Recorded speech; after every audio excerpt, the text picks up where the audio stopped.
This morning, Donald Trump is heading to Aurora, Colorado. You might ask, why is he going to a pretty safely blue state? Well, CNN's Kristen Holmes is there, I imagine, with an answer. Good morning, Kristen.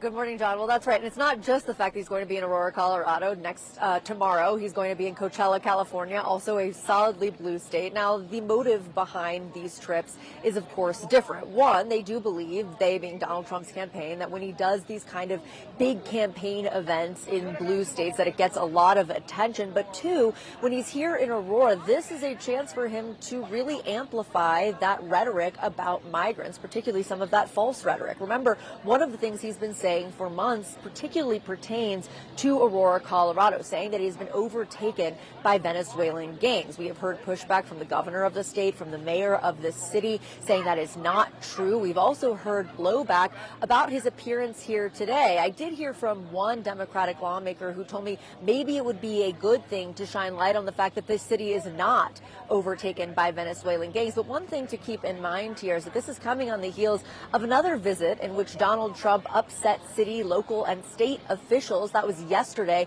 when he insulted the city of Detroit while speaking in Detroit. We are a developing nation. Well, we're a developing nation too. Just take a look at Detroit. Detroit's a developing area, a hell of a lot more than most places in China. The whole country is going to be like, you want to know the truth? It'll be like Detroit. Our whole country will end up being like Detroit if she's your president. And Donald Trump has really been doubling down on this fear-based messaging, whether it's about the economy, which is part of what he was talking about in Detroit, or immigration here in Aurora, Colorado. And while, of course, we have reported that much of this rhetoric is not true, I will tell you that there are people who believe it. You can see that from the people standing behind me. There are hundreds of people in line for this rally in Aurora, Colorado. They believe this messaging, and they believe that they will show up to vote in November, and his campaign is going to continue doubling down on this, again, fear-based messaging, because of the fact that they see people turning out. They think it's going to help propel him possibly back to the White House in November. All right, great to have you there, Kristen Holmes in Aurora. Thanks so much. Kate? All right, joining us right now is the Democratic governor of Michigan, Gretchen Whitmer. Governor, thank you for coming on. You had choice words for Donald Trump after he trashed Detroit while in Detroit. The thing that I wonder today is, why do you think he said it? I don't know, because he doesn't know what the heck he's talking about on this issue or on many others, Kate. You don't come into Detroit and speak to the Detroit Economic Club and then denigrate the city of Detroit. It shows he's totally out of touch. Detroit's population is growing for the first time in decades. We hosted the biggest, best NFL draft the country's ever seen.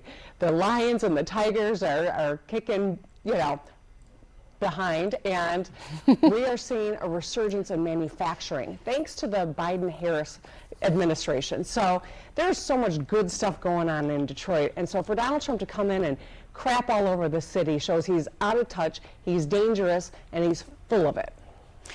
You wrote to Trump last night that the way you put it is, you better believe Detroiters won't forget this in November. If he is burning bridges with voters there, and turning them off, as you say, why then is it still so tight in Michigan? I think, like everywhere, right? We know that we've been a divided country. We know that his ugly and divisive rhetoric has taken a toll, and that has, hardened people. And a lot of people are turning out because it's so toxic, thanks to Donald Trump. And that's why our work is so important. We're kicking off our Blue Wall bus tour. Governor Shapiro in Pennsylvania, Governor Evers, we're kicking it off on Monday. How Kamala Harris is going to focus on growing the middle class, cutting our costs, and delivering for people. But this is going to be a close election. Despite all his ugly rhetoric, his divisive rhetoric, and his insulting rhetoric, it's going to be a close election, and we're not taking anyone for granted.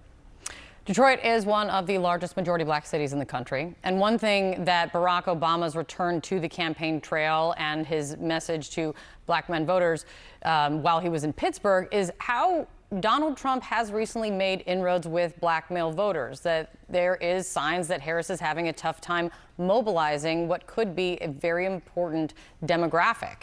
What about Kamala Harris's pitch is falling short, so much so that they're sending Obama to reconnect and bridge the gap?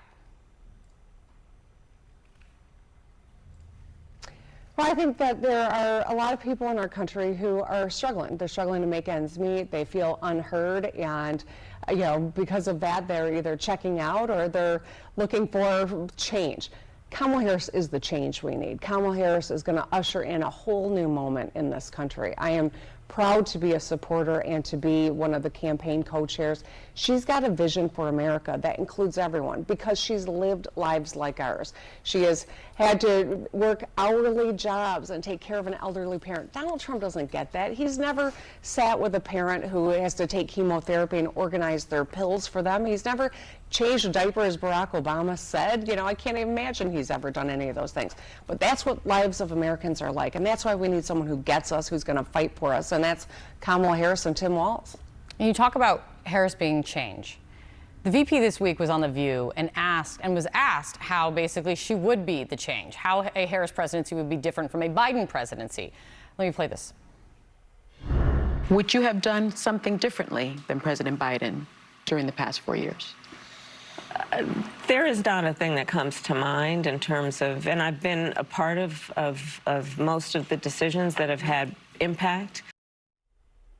She later circled back and said a change would be different, would be a Republican in her cabinet. But do you, as a Democratic governor, want Harris's presidency, if she wins, to look not a thing differently, to be exactly like a Biden presidency?